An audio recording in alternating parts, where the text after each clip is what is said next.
Breaking news. Calvin Abueva updates reaction pagkatapos sa laro ng Gilas Pilipinas kontra China. Alamin natin ito mga ka-sports.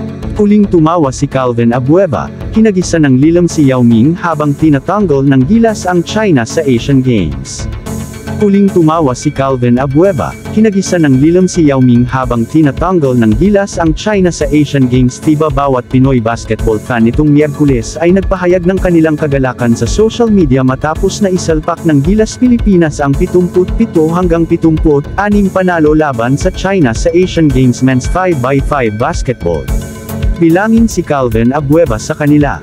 Nag-post si Abueva ng Instagram story kung saan tila binato niya ng shade ang NBA legend at Chinese Basketball Association President na si Yao Ming pagkatapos ng palabas na Justin Brownlee.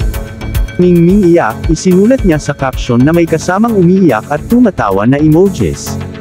Dapat ay babalik si Abueva sa Gilas para sa multi-sport spectacle ngunit hindi binigyan siya ng Hangzhou Asian Games Organizing Committee, HAGOC, ng green light para maglaro.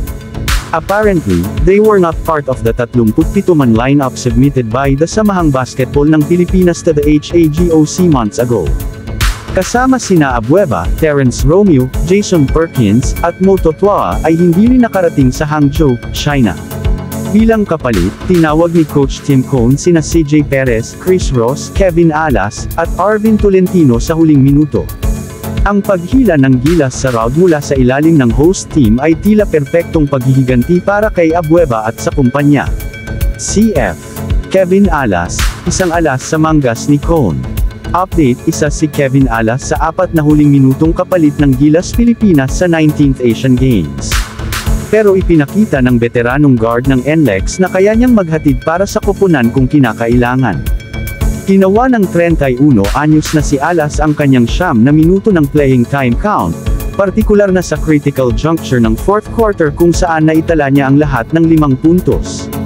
Si Kevin Alas ay isang revelasyon para sa Gilas Pilipinas sa 19th Asian Games.